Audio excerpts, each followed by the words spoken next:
Hello, this is Paul CHEK. How are you? Today I'd like to make a special announcement. The announcement is we now have the CHEK Totem Pole posters available for purchase at the CHEK Institute. If you go to chekinstitute.com, look in the product section. For those of you that are already in the CHEK program, you probably already have a very good idea what that poster represents.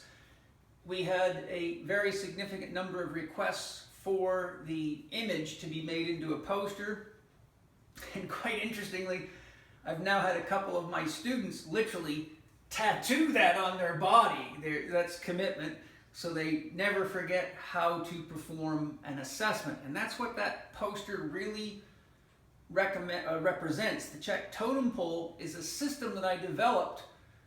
Oh, when did I develop that? In the early 1990s.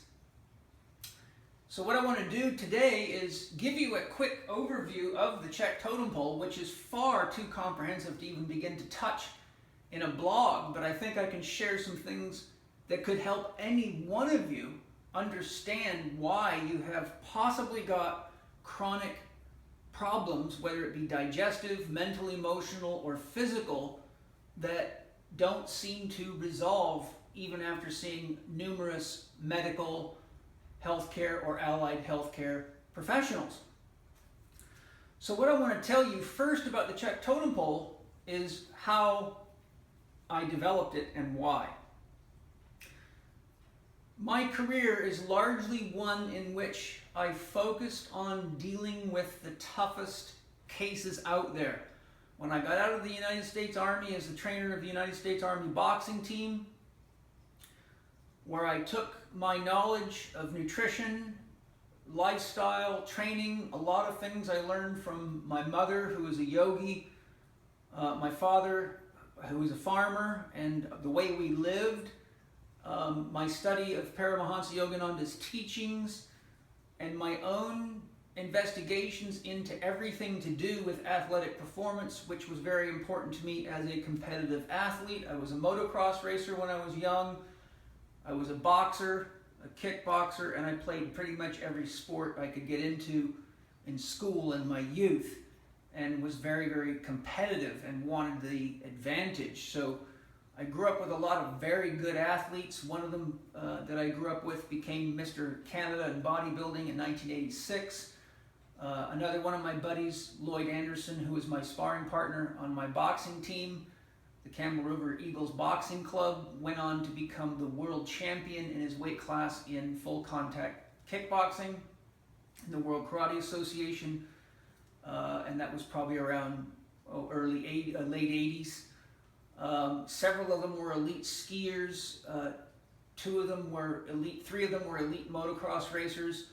I had a sponsorship by Honda when I was young and was very competitive at the top level of amateur motocross racing.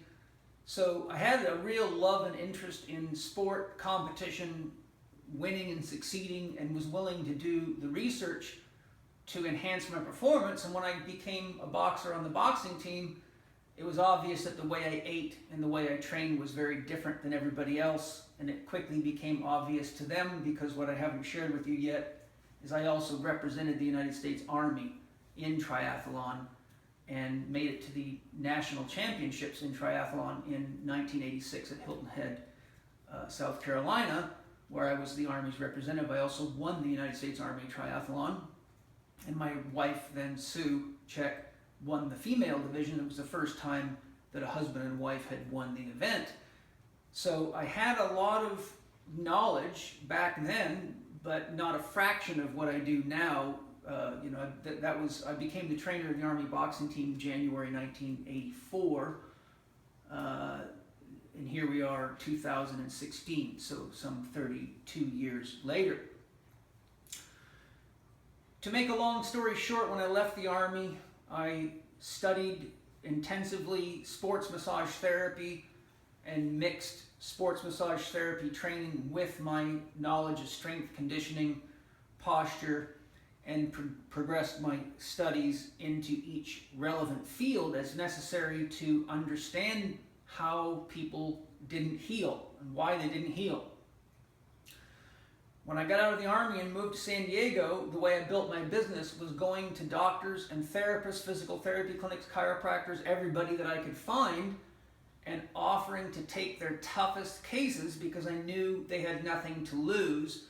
And everyone out there in a professional medical practice has people on their schedule where when the therapist or the doctor sees that name, they go, oh my God, not that one again. And those are the people that usually professionals don't have a hard time referring out because they feel stuck. To make that long story short, I became very, very successful quite quickly in San Diego, rehabilitated many famous top elite athletes that were stuck, and within a couple of years, half the people on my daily client list were medical doctors, chiropractors, osteopaths, physical therapists, acupuncturists. Basically, a lot of my practice was the healthcare professionals themselves coming to me with their problems that they couldn't solve and their peers couldn't solve.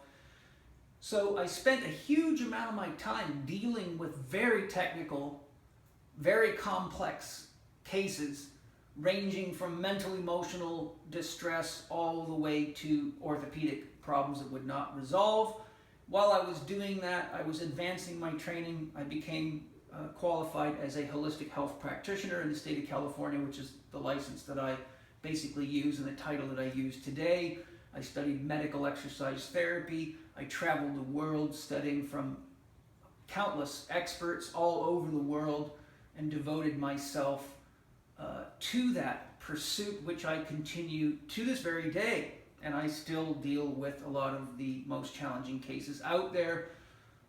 My success led to me being a consultant for many professional sports teams and organizations and Olympic committees worldwide, and a very long string of elite athletes.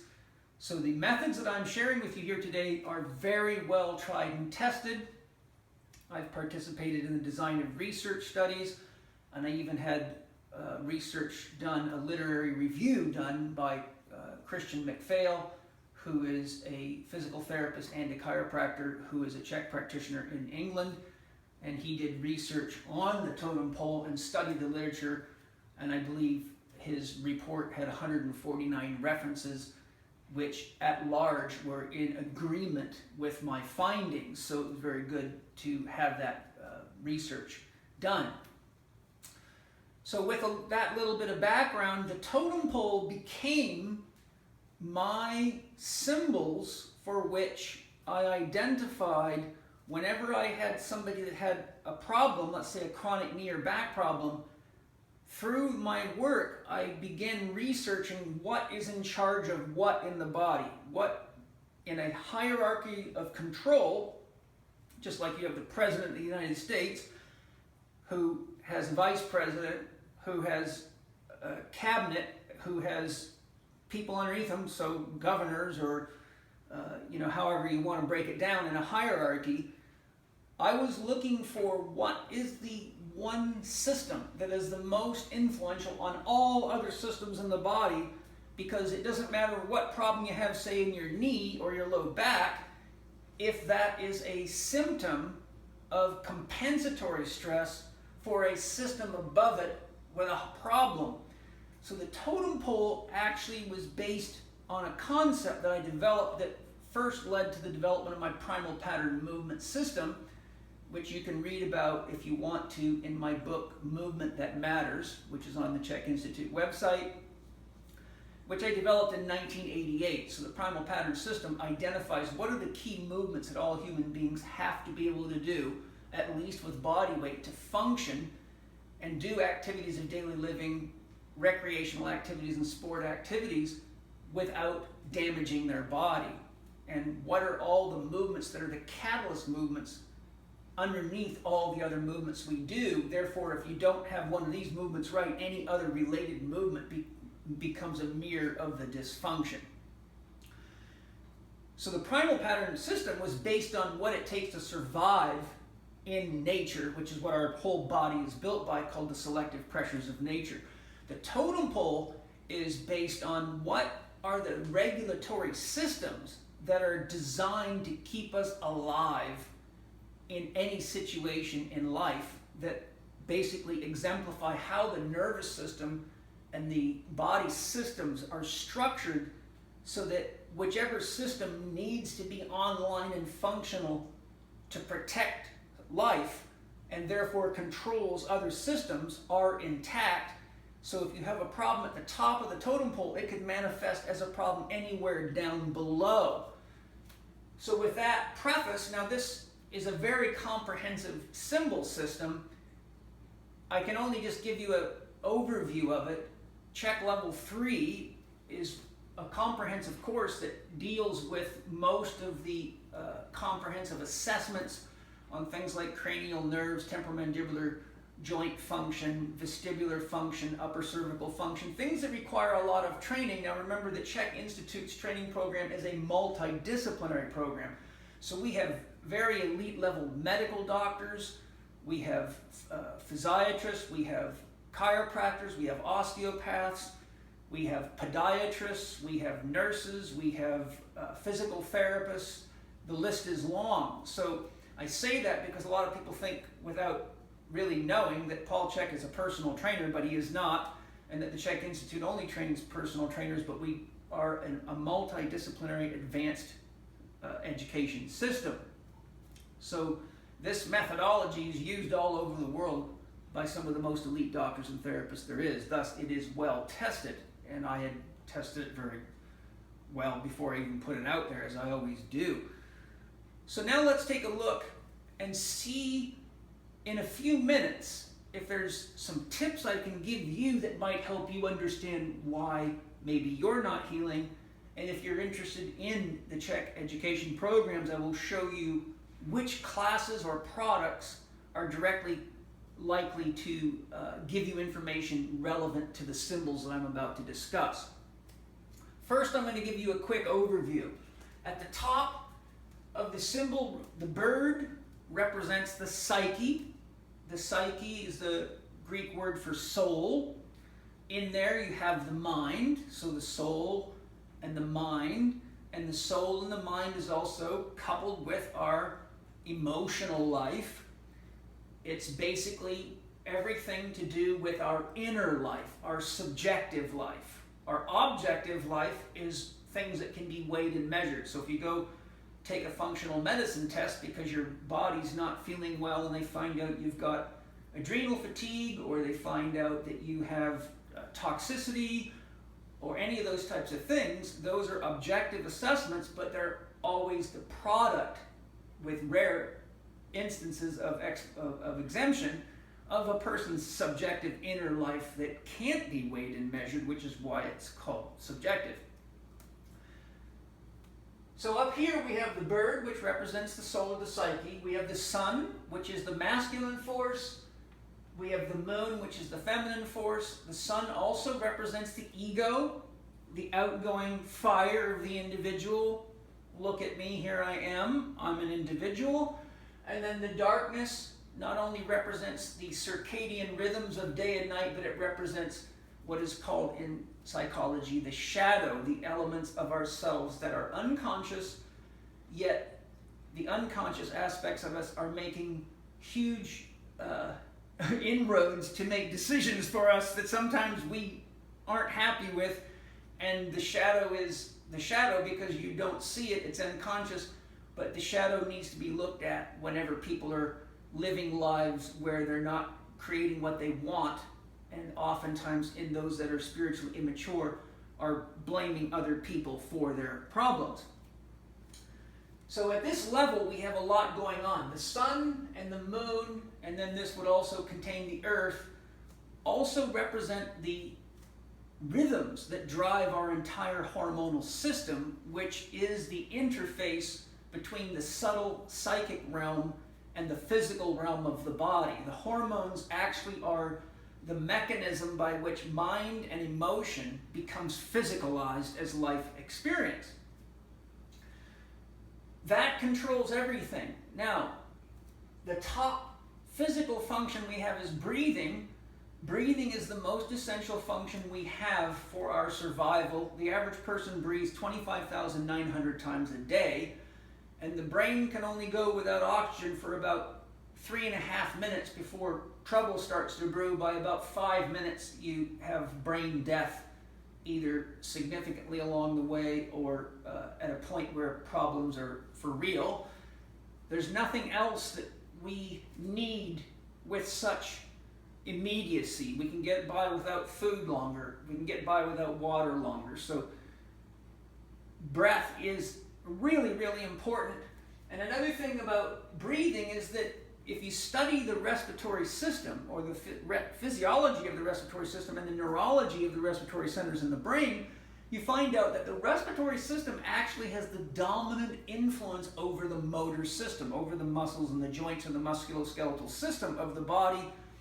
If you want to learn more about that, you can look at a DVD that's one of my lectures being taught by one of our instructors, Dan Hellman, and it's called Heavy Breathing, and he shows you how breathing and movement relate to each other and how that has a huge influence on the way you exercise and how to do it correctly.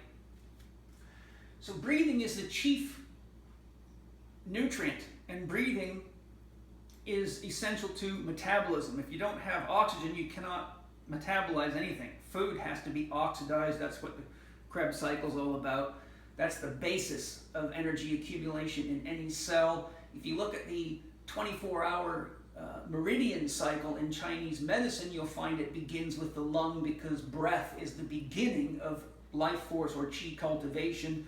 So any problems in the breathing function at all, and there can be many, will cause alterations in any system down below to accommodate breathing. So there's one of your first examples of why checking breathing is so critical, because the body will sacrifice any symbol below by either putting your posture differently or shutting blood supply down, or any number of factors to keep each higher order system online. Now, the soul and the psyche, or the mind of the individual, the ego of the individual, are above breathing, because we all know people can commit suicide. They can choose to stop breathing. So the mind's actually even more powerful than our desire to breathe. Therefore, knowledge of the mind, the emotions, and the psyche becomes absolutely critical. And I've done extensive work in that area and have produced course material at different levels of the training to progressively expand people's awareness of how the mental, emotional, or psychic functions work. And I'll go through the courses in a minute. So we have breathing, then we have mastication. Mastication, as you know, probably know, mastication means to chew your food, to grind up your food, which is also called degulation if you look in the medical literature. But mastication, this symbol not only relates to chewing your food, but it relates to eating. Just like that is breathing, you also have to eat to survive. But if the teeth don't fit together perfectly, it causes alterations in the body. There's great research on that, such as the collected papers of Irvin M. Core, a famous physiologist that did a lot of the original research for the osteopathic associations and chiropractic associations to show them physiologically how spinal manipulation and joint manipulation actually worked.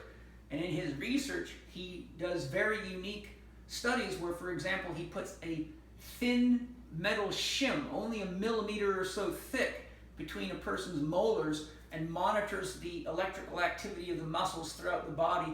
And he showed that with even a tiny little film, about a millimeter or two thick, it would completely disrupt the recruitment of the muscles of the body and actually cause tremendous stress reactions through the body. And many of you will already know that. Think of what happens when something as small as a sesame seed gets stuck in your teeth, how your tongue will work itself to death trying to get that thing out of there if you can't pry it out with a toothpick. So whenever we have problems with the masticatory apparatus, it has a huge influence on the entire body below, and mastication is also very tied into upper cervical function, because the muscles of the jaw are very interconnected with the muscles of the upper cervical spine. So without going into great detail, every part of this totem pole is woven into every other part. No system is separate in its function from any other system, which is why the human organism is a cybernetic system, or a system of systems. So once we get past mastication, or the functionality of the jaw and the teeth, and eating, we come to vision. Vision is not only essential for seeing, but it's essential for proprioception, knowing where you're at in space. And there are many problems with people's eyes that cause orthopedic problems. In fact, I found research showing that for every 3.2 patients seeing an orthopedic physician for some kind of structural problem, one of those people had their problems coming directly from an eye problem. And there can be many eye problems that I don't have time to go into, but you learn about that in CHEK Level 3 training, for example. The eye is intimate with the vestibular system and hearing. Now, if you really wanted to get technical, you could potentially reverse these two symbols. I built the totem pole based on what would you have to do to survive in nature. But if you actually look at this from a different perspective, which system is most important for information in the overall context of information, you could look, for example, at infant development and find that the vestibular system is the primary source of information that the infant's body uses to know where it's at in space and to effectively engage the motor system. So the totem pole does have the ability to be flexible once you understand what it is. The key thing about the totem pole is no section of it can be missed if you want to do an effective evaluation of any individual and help them resolve their challenges. So vision is visual, and vision is proprioceptive, or gives you a sense of where you're at in space. Vestibular system not only organizes your balance, but has a huge influence on and drives most of your reflexes around balance and maintaining an upright position. Hearing is very, very important. For example, if somebody is deaf in one ear or has hearing loss in one ear, they will typically turn their head slightly so that the ear side that hears well is closer to the source of sound. So imagine, for example, being someone that works at a bank as a teller, talking to people all day and having your head slightly turned. That is going to affect the function of the upper cervical spine, lower cervical spine, and ultimately all the way down to the feet. And a person like that could have chronic neck pain, chronic back pain, and many other problems, and be seen year after year and spend thousands of dollars on acupuncture and ultrasound and massage, when really those are the results of a hearing problem, and that would need to be addressed by an audiologist or somebody that assesses hearing effectively, and possibly that person might need a hearing aid. Then we come to the upper cervical spine. The upper cervical spine is very complex. The upper cervical spine has a massive influence because it's the interface between the head and the body. It's loaded with proprioceptive reflexes. There are nerve pathways coming through the spinal cord right there that integrate the limbic emotional centers of the brain with the visceral system of the body and the structural system. Every single nerve that goes to your body passes through your upper cervical spine. In fact, you can have problems in the upper cervical spine because the atlas or any of the upper cervical vertebra can be out of position and press on cord tracts that feed, for example, the lumbar spine, producing lumbar pain and dysfunction.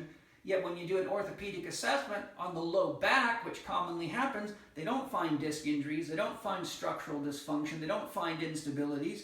So a lot of these people are thought to either be faking it or have psychological issues. But in reality, anywhere up here, you can press on any of the nerves and create dysfunction by having a subluxation or a pathology higher up in the system. and I've found more cases than I can count where people had seen doctor after doctor, therapist after therapist with chronic back pain, a lot of them athletes, and I localized it right to their upper cervical spine and was often able to fix it in as little as 1 or 2 sessions after they'd done years of therapy that didn't help.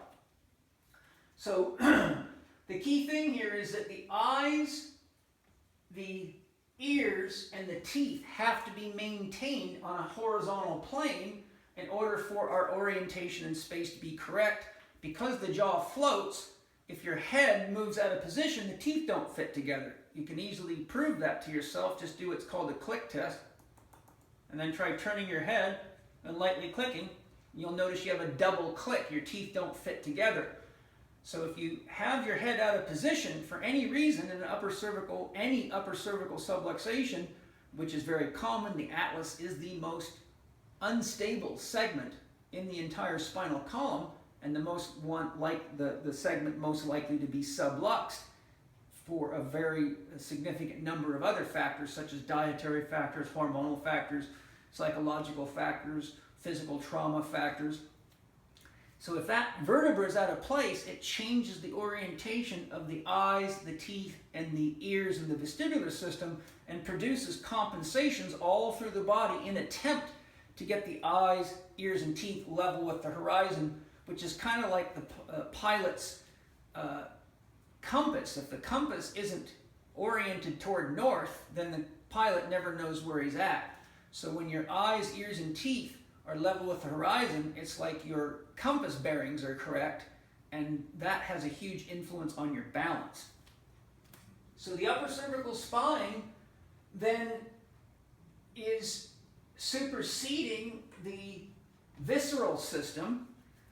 So your organs are very, very complex. They have many, many functions. All the functions of growth, repair, detoxification, regeneration are due to our organs, and this includes the glands. And what most people don't understand is that your organs and glands don't have their own physical sensory systems. If you scratch my arm, I can feel the pain right there. But if an organ gets hurt or has chronic inflammation, for example, when a person has a heart problem, they don't go to the doctor and say, I have pain in my heart. They say, I have pain in my chest and my left arm. When a woman's uterus is inflamed because she's premenstrual, women don't typically feel pain in their uterus, but they have things like weakness in their legs, low back discomfort, sometimes sacroiliac joint discomfort, pain around the nipples, and oftentimes develop instability in the upper cervical spine and have headaches. So what I'm sharing with you here is that the organs borrow their sensory neurons from the sympathetic branches that relate to the muscles on the same spinal cord channels. So, for example, your lungs borrows and your heart borrow their sensation from the same sensory inputs that feed your arms.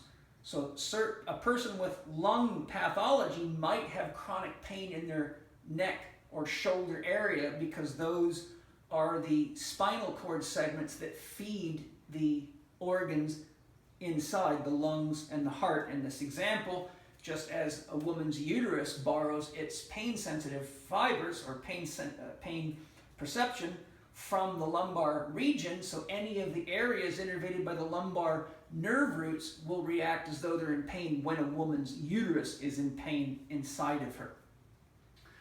So down here, we are dealing with digestion, elimination, and all the things that are relevant to keeping yourself clean, eating right, decreasing inflammation, managing yourself internally, all the things I talk about, for example, in my book, How to Eat, Move, and Be Healthy at the basic level. And many orthopedic problems come from unrecognized or undiagnosed problems in the internal organs, or the viscera is the word we use. Next, we have the limbic emotional system. So here you see the frowning face. The limbic system of the brain processes emotion and pain. It is one of the key areas of integrating all the brain centers. There's huge amounts of science available on the limbic system today. Years ago, I did a lot of research on this, and I was mostly at that time influenced by the work of Paul MacLean, whose research was into what's called man's triune mind, and even to this day that research stands as valid. The limbic system connects directly to the psyche because our emotions are largely governed by our feelings, which are expressions of our values. So we're getting deep and technical. At this point, if I go beyond that, it becomes a very comprehensive discussion. But basically, remember, a person can be distraught emotionally and decide to commit suicide, which will stop them from breathing, which will kill them. So the limbic system on my totem pole here is actually a floating system. It can move up and down, and it takes comprehensive assessment skill to know where that symbol is actually sitting at any given time. But from a survival, pure survival perspective, like if a bear was running after you, I chose to put it there because the reaction that you're having down there is purely a survival reaction. But if breathing doesn't work, it doesn't matter what your emotions are when you're running from a bear. If you're running from the bear, you've already decided you want to live, is what I'm saying. So in that context, I put it here because it seemed most logical to put it there in the order. Next, we come down to the sacrum. Actually, before I go into the sacrum, you see a symbol of a heart, a stomach, and an intestine. The heart has a crack in it, and that stands for "you broke my heart," or the feeling of being heartbroken.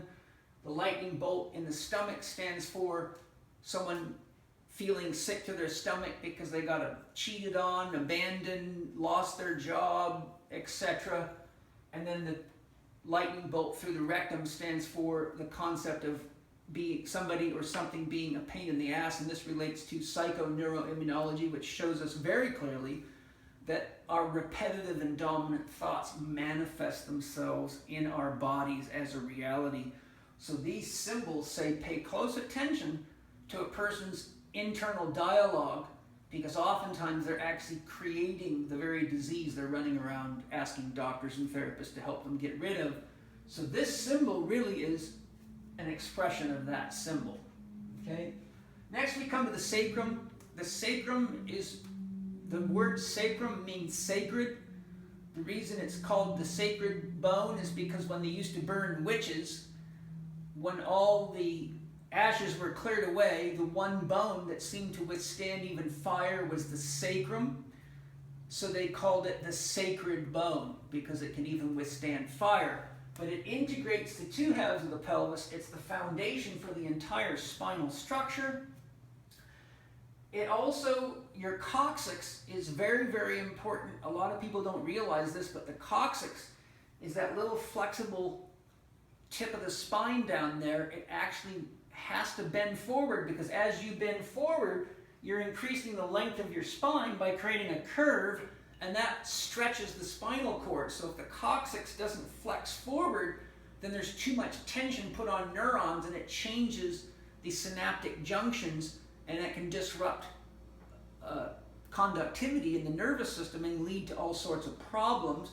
So if the sacrum and the coccyx aren't working properly, not only do you have mechanical problems, but you can have significant neurological problems.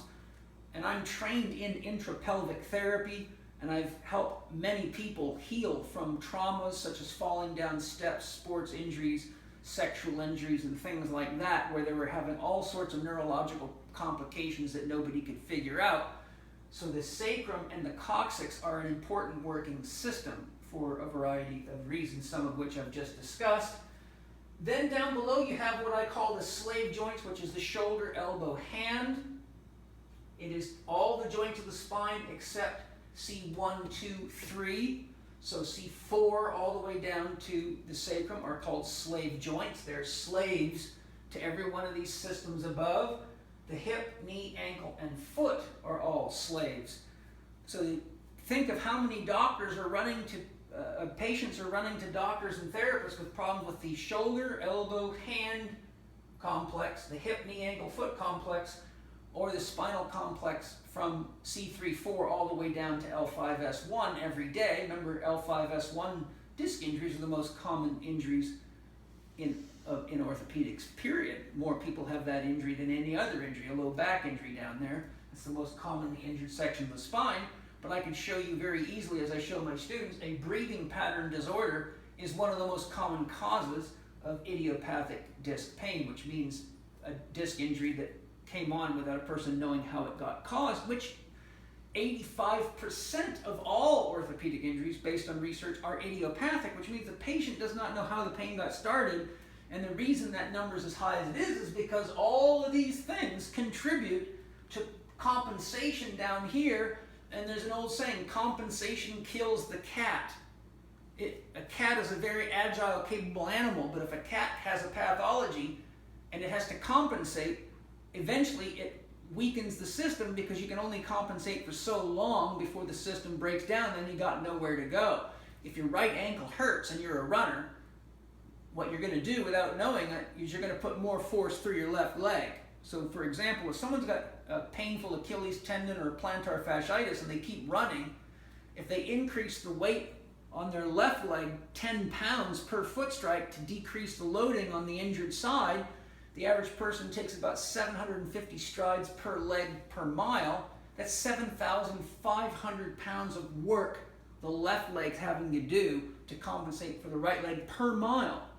So you add that up in a 10-mile run, that is a lot of extra loading, and when the body ends up getting injured from compensating, it can't compensate back onto the other side typically because there's an injury over there. So all that happens is the body has to move it somewhere else in the chain, and it can lead to a lot of problems. And I've seen countless cases like that. So now that you have an understanding of why that totem pole is so important, and it's also important to remember that all CHEK professionals are trained, CHEK practitioners are trained to follow that system of evaluation, which is why you've heard me so many times on YouTube when people write in with all their complex problems, they say you need an evaluation by a skilled CHEK professional. Those at CHEK level 3 and 4 are trained in the entire totem pole system, so they know how to use it most effectively. Different levels of CHEK training can apply the totem pole at their level of training, but even at exercise coach, they have a working understanding of this. And though they may not be able to do all the comprehensive assessments yet, they do know how to recognize when you need to see someone who needs to assess these things because they know what to look for. So with that overview of this CHEK Totem Pole system, I'd like to point out that the information relating to the psyche and the functions up here is in my CHEK 4 Quadrant Coaching Mastery Program. We have a workshop coming up September, I think, 15th through the 18th in San Diego. It's on the CHEK Institute homepage right now. You can click through the banners. That's the most comprehensive course I've ever developed. It's open to anybody that wants to come, no prerequisites. It is a very deep course in the anatomy of the psyche, how the mind, the emotions work, what is spirituality, how does that function in our lives, why do we get stuck in relationships, why do we make decisions over and over again that don't serve us, why do we get addicted. So it's really the operating system, the, shall we say, subtle system, or in the 4-quadrant Ken Wilber system, it would be the upper left quadrant, which is the personal interior, that ultimately creates everything in the upper right quadrant, the personal exterior. PPS Success Mastery lessons also cover this. You can go to ppssuccess.com or look at CHEKinstitute.com. The lessons are also available there. There's 12 lessons on the key things that stop people from achieving their dreams.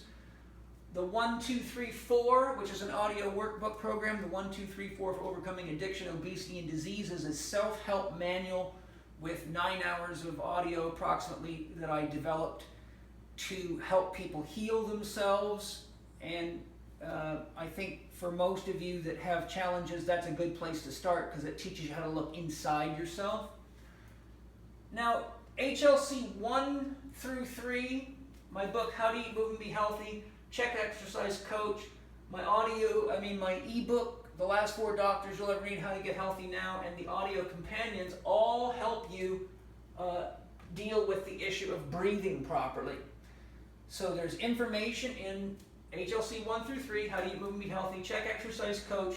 The last 4 doctors you'll ever need. I actually show you how to assess your own and get your breathing pattern correct right on that simple, downloadable ebook available to you right now for a very, very small fee, especially when you consider how much money you've probably been spending due to breathing pattern disorders, which is as common as white bread out there.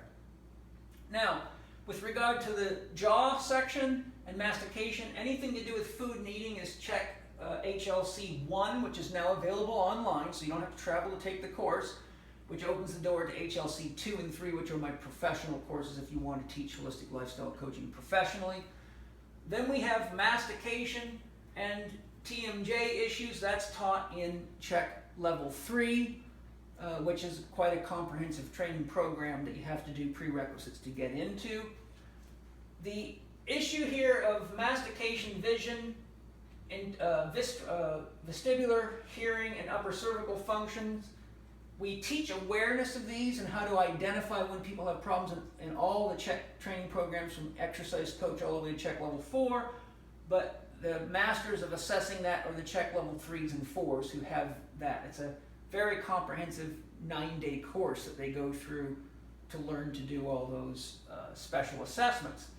Then when we get down here to the viscera and the limbic emotional system, we have How to Eat, Move, and Be Healthy, my most commonly recognized book, which is now over 150,000 out there.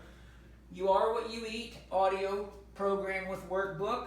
The last 4 doctors you'll ever need also gives you a lot of very important information, and each of these has information that is not in the other ones. These are not redundant books. Then we have the, let's see, we've got the CHEK 4 Quadrant workshop, because that gets deep into that. And we've got HLC 1 through 3 that goes deep into that. Then when we get down here at the level of the sacrum and the slave joints, some great information is available to you. Lots of great assessment information, corrective exercise information that's applicable to everyone regardless of the title. The Golf Biomechanics Manual and the Tennis Biomechanics Manual by Lee Brandon and myself has lots of assessments, ways to test your body for flexibility, mobility, corrective exercises, staged exercise programs, and both of those programs approach each individual as though their body is all screwed up and show you how to build yourself back up.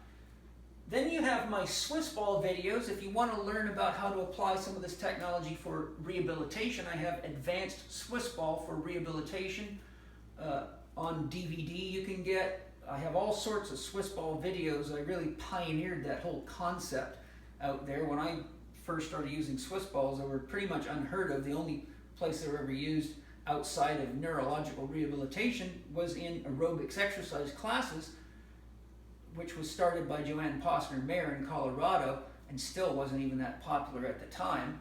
So I really did spend a huge amount of time and energy and money to pioneer and publicize how to use Swiss balls scientifically. So my videos are all very well done and designed to help you either, for example, the layperson can get better abs, buns, and Swiss ball for better abs, buns, and back, which is actually a basic core spine rehab program that will give you better abs, buns, and backs, but also enhance your neurological function and your motor function. So it's not just a cheesy program, it works.